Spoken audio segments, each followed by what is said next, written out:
성경에 나오는 예수 만난 사람들의 중요한 특징 중에 하나는 그들이 눈을 떴다는 것에 있습니다.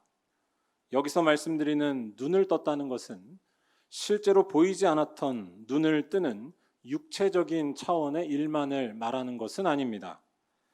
물론 바디메오라는 맹인을 생각해 보면 보이지 않던 눈을 뜨게 된 그런 일이 있었음을 알 수 있습니다. 하지만 바디메오가 눈을 뜬 것도 단순히 육체적인 차원의 눈을 뜬 것이 다가 아니었습니다. 바디메오는 예수가 누구신지에 대해서 눈을 뜬 사람이었습니다. 예수 안에서 나타난 밝은 빛, 하나님의 생명의 빛을 본 것이 바디메오였습니다. 이것은 그가 이후에 예수의 추종자로, 즉 그리스도인으로 살았다는 것에서 잘 나타납니다. 예수를 따라다니는 추종자가 되었다는 것은 예수에게 자기 인생을 걸었다는 뜻입니다. 왜 그가 예수에게 자기 인생을 걸었겠습니까? 예수에게만 인생의 모든 어둠을 물리치고 참된 기쁨을 주는 하나님의 빛이 나타났으며 하나님의 능력이 있음을 깨달았기 때문이었습니다. 성경은 이 사실에 대해서 바디메오가 구원을 얻었다라는 말로 표현합니다. 다시 말해서 바디메오는 단순히 육체적인 눈만 뜬 것이 아니라 예수에게서 나타난 구원의 빛에 대해 눈을 뜬 것이었습니다. 이 사실에 대해서 말하는 마가복음 10장 52절을 우리 다 함께 한번 읽어보겠습니다. 예수께서 이르시되 가라 내 믿음이 너를 구원하였느니라 하시니 그가 곧 보게 되어 예수를 길에서 따르니라. 아멘. 이처럼 예수 만난 일에 대해서 눈을 뜬 것으로 표현하는 본문은 비단 바디메오에 대한 말씀만이 다가 아닙니다. 다메섹 도상에서 예수를 만났던 사도 바울도 마찬가지였습니다. 호련히 하늘로부터 빛이 그를 둘러 비추자 바울은 엎드러지고 말았습니다. 이 말씀에서 중요한 것은 바울이 눈이 멀었다는 것입니다. 눈이 멀었다는 것은 단순히 시력을 잃은 것만을 의미하지 않습니다. 눈이 먼다는 것은 무언가가 더 이상 보이지 않았다는 뜻입니다. 바울은 예수가 누구신지 알게 된 이후에 예전에 잘 보이던 것들이 보이지 않기 시작했다는 것입니다. 그것이 무엇일까요? 바울이 남긴 빌립보서 3장 8절의 말씀이 여기에 힌트를 줍니다. 바울은 더 이상 자기의 자랑들이 출신이나 자기 업적이 크게 보이지 않았습니다. 예수를 만난 이후로 바울은 세상의 영광이나 인정이 더 이상 그의 눈에 중요한 것으로 다가오지 않았습니다. 예수만이 우리 인생을 구원하는 참된 빛이자 하나님의 능력이라는 사실만이 그의 마음속에 그의 눈에 활활 들어온 것이었습니다. 예수를 만나 한편으로는 눈을 떴지만 동시에 한편으로는 눈을 멀게 된 일이었습니다. 찬송가 288장 예수를 나의 구주 삼고 라는 찬양의 3절 가사를 기억해 보시기 바랍니다. 주 안에 기쁨 누림으로 마음의 풍랑이 잔잔하니 세상과 나는 간 곳 없고 구속한 주만 보이도다. 아멘. 구속한 주만 보이도다. 이 말씀 역시도 진짜로 다른 것들이 안 보이는 시력의 문제로 이해하면 곤란합니다. 이것은 예수 앞에서 모든 것이 작아지게 된 경험을 의미하는 것입니다. 예수 앞에서 다른 모든 것들은 다 작아질 수밖에 없습니다. 내 자랑도 내 기쁨도 작아지고 세상이 주는 절망도 작아집니다. 마침내는 죽음까지도 작아지고 찌그러지는 것이 바로 예수 만난 이의 삶이고 능력입니다. 예수에게서 나타난 빛과 영광이 너무나 강렬하고 너무나 압도적이며 너무나 밝기 때문입니다. 예수께는 우리를 반드시 하나님의 자녀가 되게 하는 권능이 있는 줄로 믿습니다. 또한 예수께는 죽음에서 건지시는 하나님의 능력이 있으신 줄로 믿습니다. 이러한 예수에 대해서 눈을 뜰 때 다른 것들은 이전과 똑같이 보이지 않는다는 것입니다. 다른 것들은 다 작아지고 오직 구속한 주만 보이게 되는 놀라운 능력이 임한다는 말씀입니다. 우리 사랑하는 말리온교회 성도들에게도 이러한 신비로운 능력이 충만하시기를 간절히 바랍니다. 예수를 만나서 절망과 어려움은 다 작아지고 예수께서 주시는 기쁨과 소망은 날마다 또렷해지는 은총이 있으시기를 주님의 이름으로 간절히 축원합니다. 제가 이 말씀을 길게 드리는 이유는 오늘 말씀에 나오는 다윗 왕에 대해 설명하기 위해서입니다. 다윗 역시도 방금 말씀드린 것처럼 눈을 뜨면서 동시에 눈을 멀게 된 사람이었습니다. 그는 하나님의 법궤 앞에서 하나님의 살아계심과 하나님의 권능을 강렬히 체험했습니다. 그리고 이를 통해서 그는 한편으로 눈이 멀었다는 것입니다. 다른 모든 근심과 걱정거리와 환경을 신경 쓰지 않으면서 오직 하나님 안에서 기뻐하고 감사하며 춤을 춘 것이었습니다. 오늘 말씀은 다윗이 예루살렘으로 여호와의 법궤를 옮기는 것에 대해 전하는 말씀입니다. 법궤는 이스라엘 민족에게 하나님의 임재와 보호하심을 상징하는 것이었습니다. 법궤에는 이스라엘 역사의 중요한 세 가지가 담겨 있었습니다. 십계명 돌판과 만나를 담은 항아리, 그리고 아론의 쌍난 지팡이였습니다. 십계명 돌판은 하나님께서 이스라엘 민족에게 말씀을 주셨다는 것의 증거였습니다. 또한 만나를 담은 항아리는 이스라엘 백성들이 광야를 지나는 동안에 그들의 생명을 지켜주셨음에 대한 증거였습니다.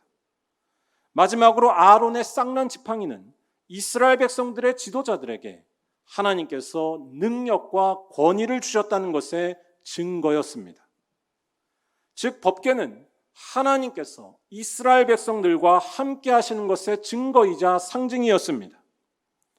이러한 법궤를 통해서 이스라엘은 놀라운 역사를 경험하기도 했습니다.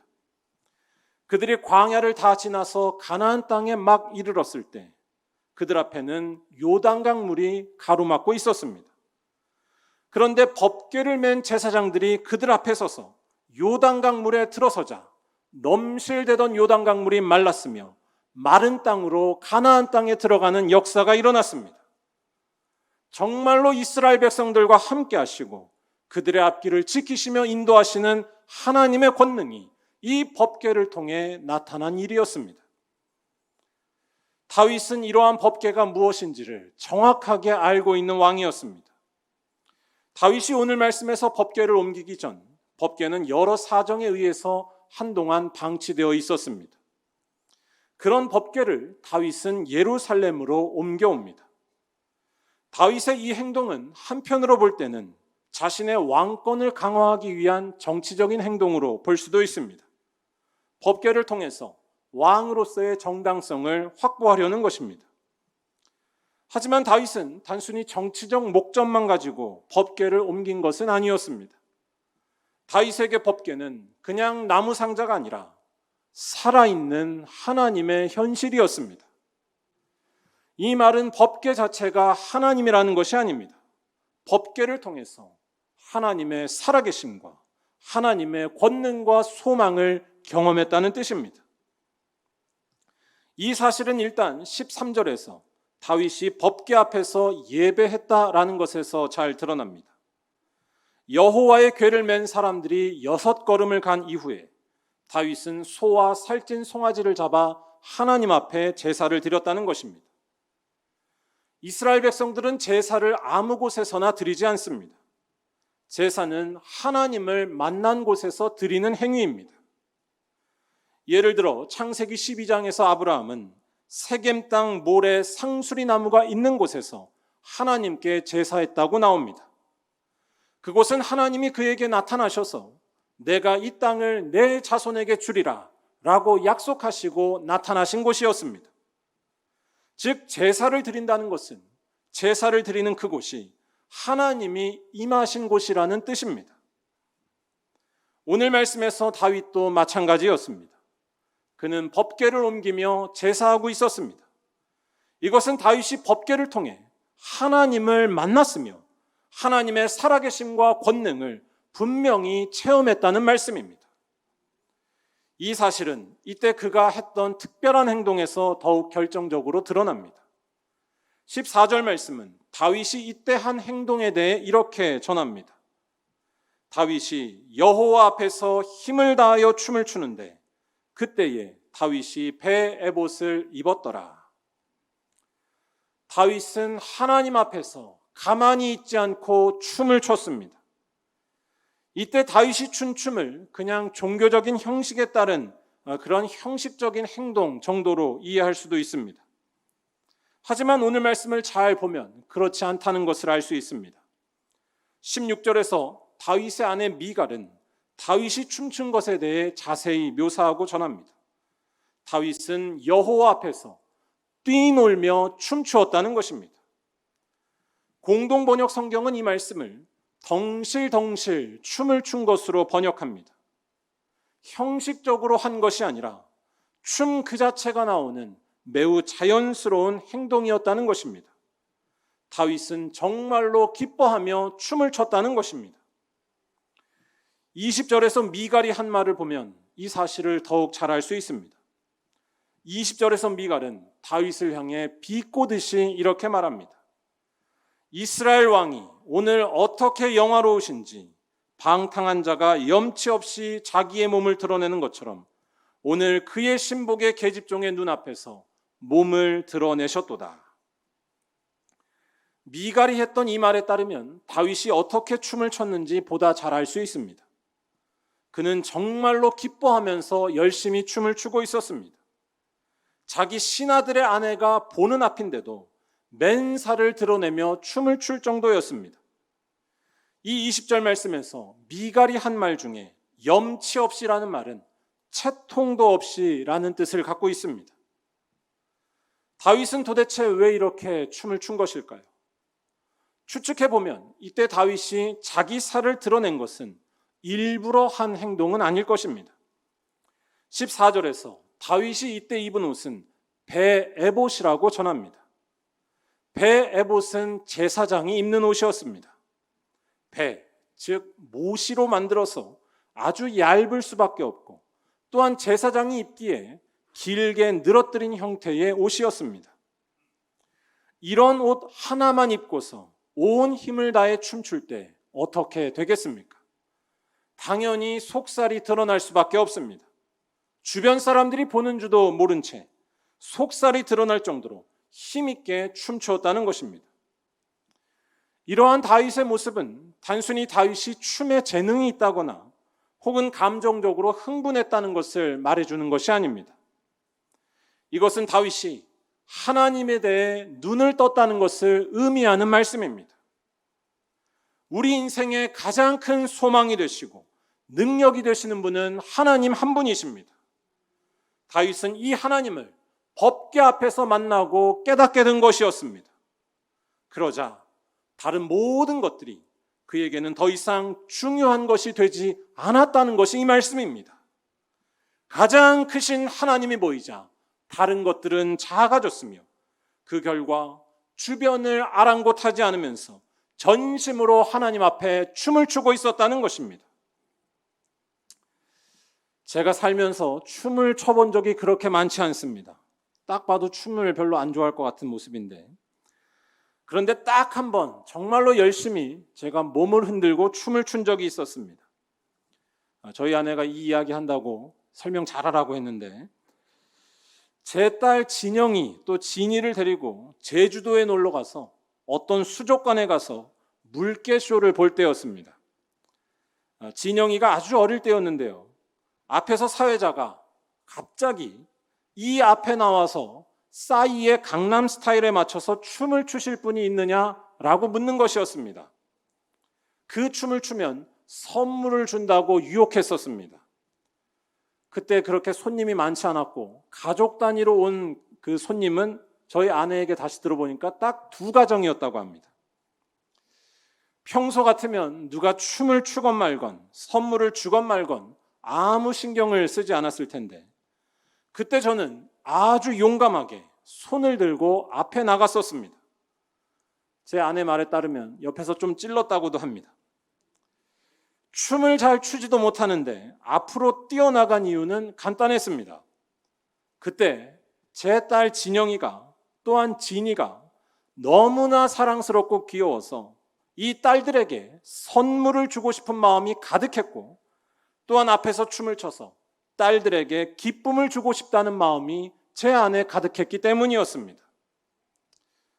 그때 저희 아내도 깜짝 놀랐었는데, 제가 여러분들에게 드리려는 말씀은 우리 인생에서 진정으로 중요한 것을 알게 되고 그것이 내 안에 충만할 때에 다른 모든 것들은 이전과 같이 보이지 않게 된다는 것입니다. 제가 그때 제주도 수족관에서 참 알 수도 없는 사람들 앞에서 열심히 춤췄을 때 저는 제가 창피하거나 어색하다는 생각이 전혀 들지 않았습니다. 아니, 창피해도 상관없었습니다. 제가 딸들과 함께 누리는 기쁨이 창피한 것보다 훨씬 더 컸기 때문입니다. 참 안타까운 건 이런 역사와 이런 사실에 대해 제 딸들은 1도 기억하지 못하고 있습니다. 오늘 말씀에 나온 다윗도 이와 비슷했다는 것입니다. 아니, 하물며 딸에 대한 기쁨이 충만할 때에도 다른 것들이 눈에 보이지 않는데 천지를 지으신 하나님을 만나게 되고 그 하나님이 주시는 온전한 기쁨을 알게 됐을 때는 어떻게 했느냐는 말씀입니다. 그보다 더 큰 기쁨이 없는데 다른 것이 이전과 똑같이 보일 리 없다는 말씀입니다. 두려움도 사라지게 하며 절망도 없어지게 하며 우리의 부족함도 다 극복하게 하는 것이 하나님께서 주신 기쁨인 줄로 믿습니다. 이러한 사실은 이때 다윗을 향해서 날카롭게 비꼬았었던 그 아내 미갈에 대해 한 번 더 생각할 때 더 깊이 깨달을 수 있습니다. 미갈은 다윗의 아내이면서 또한 사울의 딸이기도 했습니다. 그런데 이때 사울 가문은 몰락해버린 상태였습니다. 사울과 그의 아들 요나단은 전사했고 이후 사울과 오랫동안 대립하고 있었던 다윗이 막 왕위에 오른 상태였습니다. 왕위에 오르긴 했지만 아직은 다 왕권이 잡히지 않은 불안한 상태가 다윗의 상태였다는 것입니다. 그런 상황에서 사울의 딸인 미갈이 한마디 했다는 것은 결코 간단한 일이 아니었습니다. 이 미갈에게 책을 잡혔다가는 혹시 아직 다 정리되지 않은 사울 왕의 잔당 세력에게 빌미를 줄 수도 있었습니다. 20절에서 미갈이 다윗에 대해 비꼬는 것 자체가 이를 잘 말해줍니다. 여기에는 여러 가지 정치적인 비난과 정략들이 숨겨 있다고 추측해 볼 수 있습니다. 하지만 오늘 말씀에서 다윗은 이러한 모든 사정들과 근심되는 것들이 다 있음에도 불구하고 온 힘을 다해서 하나님 앞에 춤을 추고 있었다는 것입니다. 그 이유는 분명하고 간단합니다. 그의 눈에 들어온 것은 오직 하나, 여호와 하나님뿐이었기 때문입니다. 가장 큰 소망이 되시는 하나님만이 다윗의 삶 속에 가득한 것이었습니다. 어떤 상황에도 빛을 주시는 하나님만이 그에게 함께하는 것이었습니다. 여호와만이 우리 인생의 주인이시고 참된 빛과 소망이 되시는 줄로 믿습니다. 다윗은 이 사실에 대해 눈뜬 사람이었고 그러자 다른 것들이 이전과 같이 보이지 않게 되었다는 것입니다. 여호와보다 더 큰 기쁨을 주는 것은 이 세상에 없다는 것을 깨닫게 된 것입니다. 오늘 말씀에서 읽지는 않았지만 21절에 나오는 다윗의 말이 이러한 그의 신앙 고백을 잘 보여줍니다. 이르되 이는 여호와 앞에서 한 것이니라. 그가 내 아버지와 그의 온 집을 버리시고 나를 택하사 나를 여호와의 백성 이스라엘의 주권자로 삼으셨으니 내가 여호와 앞에서 뛰놀리라. 아멘. 오늘 말씀이 우리들에게 전하려는 것은 우리도 다윗처럼 열심히 춤을 추는 어떤 신비로운 경험을 하라는 것이 아닙니다. 그런 경험이 때로는 필요할 수도 있습니다. 하지만 진정으로 중요한 것은 하나님이 누구신지를 정확히 아는 것이고 그럴 때에 우리의 인생은 새로워진다는 것입니다. 다윗의 삶을 생각해 보시기 바랍니다. 그는 본래 가진 것이 없는 가난한 목동이었습니다. 하지만 그러한 가난함과 그의 조건이 그의 삶의 행복을 뺏지 못했습니다. 그는 오히려 행복한 소년이었습니다. 그 이유가 무엇입니까? 우리가 잘 알고 있고 사랑하는 시편 23편이 이를 잘 알려줍니다. 여호와는 나의 목자시니 내게 부족함이 없으리로다. 우리 다 함께 시편 23편 1절과 2절 말씀만 한번 힘차게 읽어보도록 하겠습니다. 여호와는 나의 목자시니 내게 부족함이 없으리로다. 그가 나를 푸른 풀밭에 누이시며 쉴 만한 물가로 인도하시는도다. 아멘. 여호와 하나님이 누구신지 알게 되자 새로운 삶이 찾아왔다는 것입니다. 모든 부족해 보이는 형편들은 더 이상 중요한 것이 되지 않았으며 오히려 언제 어디서나 부족함 없는 삶이 됨을 고백하고 있는 것입니다. 사망의 골짜기에서도 지키시고 보호하시는 하나님의 놀라운 능력과 빛이 이 세상에서 가장 큰 소망과 능력이 다윗의 삶 가운데 함께하고 있던 것입니다. 우리 기독교인의 능력은 바로 여기에 있습니다. 하나님을 알게 되면 다른 것들이 절대적인 것이 되지 못합니다. 예수를 알게 되면 세상의 모든 것들이 다 작아지게 됩니다. 이러한 모습이 이 세상에서는 이해할 수 없고 아주 이상하고 어리석게 보일 것입니다. 이 세상이 중요하게 여기는 것들을 중요하게 여기지 않기 때문입니다. 하지만 이런 사람이야말로 가장 행복한 사람인 줄로 믿습니다. 생명이 되시는 하나님의 빛이 또한 우리에게 영원한 소망이 되시는 예수의 능력이 늘 함께하고 있기 때문입니다. 예수가 함께 계시면 어떤 순간에도 하나님의 자녀가 되는 줄로 믿습니다. 예수를 언제나 붙잡고 살면 썩지 않을 생명이 반드시 주어지는 줄로 믿습니다. 예수의 십자가와 부활이 그러한 능력을 주기 때문입니다. 일제강점기 신사참배를 반대하다가 최초로 순교하신 목사님으로 알려져 있는 우리 감리교회의 강종근 목사님이라는 분이 계십니다. 강 목사님께서는 서대문 형무소에 투옥된 후에 혹독한 고문에 온몸이 만신창이가 되고 말았다고 합니다. 이때 목사님의 사모님이 형무소를 찾아가서 거의 죽게 된 목사님을 제발 밖으로 나가게 해달라고 일본 경찰에게 간절히 부탁했습니다. 하지만 아무리 간청해도 듣지 않자 사모님은 목사가 무슨 죄가 있다고 이렇게 때려서 죽게 하느냐라고 소리쳤다고 합니다. 그러자 강 목사님은 만신창이가 된 그 몸을 이끌고서 손으로 입을 가리고 고문한 경찰들을 미워하지 말라고 사모님에게 부탁했습니다. 이후 강 목사님은 세브란스 병원으로 옮겨가시지만 상태가 악화돼 끝내 순교하시고 말았습니다. 이때 목사님은 병원에서 숨지기 전 사모님께 마지막으로 이렇게 말했다고 합니다. 한번 보여주실까요? 나는 주를 따라간다. 마음이 기쁘다. 이때 강 목사님의 나이가 40 초반이었고 해방을 3년 앞둔 1942년의 일이었습니다. 강 목사님의 마지막 유언은 우리 그리스도인들에게 많은 울림을 줍니다. 강 목사님은 왜 자기를 고문한 경찰들을 미워하지 말라고 말씀하신 것일까요? 이 말을 어떤 도덕적인 차원에서 이해하면 곤란합니다. 강 목사님께서 이 말씀을 하신 이유는 한마디로 예수 때문이라고 할 수 있습니다. 예수를 알게 된 이유로 예수 외의 다른 모든 것들은 다 작아지고 다 보잘것 없어진 경험을 하신 것입니다. 원수 갚는 것이 평생의 목적이고 소원인 사람들이 있습니다. 그게 인생의 희망인 것입니다. 하지만 진정한 희망은 원수 갚는 것에 있지 않습니다.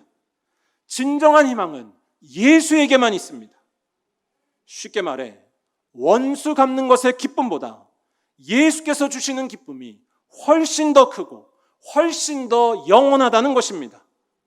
예수는 우리를 언제 어디서나 하나님의 자녀로 반드시 살게 하는 놀라우신 능력이기 때문입니다. 이 예수가 주는 것보다 더 큰 소망은 없으며 더 큰 기쁨은 이 세상에 어디에도 없습니다. 그래서 이 예수를 알게 되면 다른 모든 것들이 작아질 수밖에 없으며, 그래서 원수를 미워하지 말고 사랑하라고 하는 이 바보 같은 말을 하게 된다는 것입니다.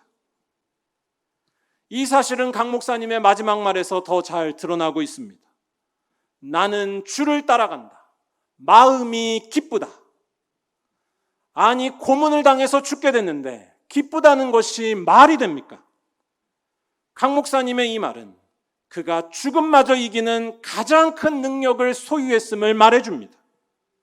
죽음의 권세를 이기신 예수를 정말로 가진 것입니다. 이 예수를 가진 강 목사님에게는 죽음도 작아지는 것이 되었고 죽음도 찌그러지는 것이 되고 말았다는 것입니다. 예수에게서 나타난 가장 놀랍고도 환한 빛과 능력이 그를 죽음에서 해방한 것입니다. 사랑하고 또 사랑하는 우리 성도 여러분, 여러분은 이 예수를 가지고 계십니까? 예수에게서 나오는 놀라운 빛과 능력이 날마다 여러분들 눈에 보여서 우리를 둘러싸고 있는 모든 것들이, 우리의 근심거리와 절망들이 다 작아지고 마는 이 신비로운 경험을 하며 살고 계십니까? 진정한 소망과 행복은 많은 것을 가졌을 때 생기는 것이 아닙니다.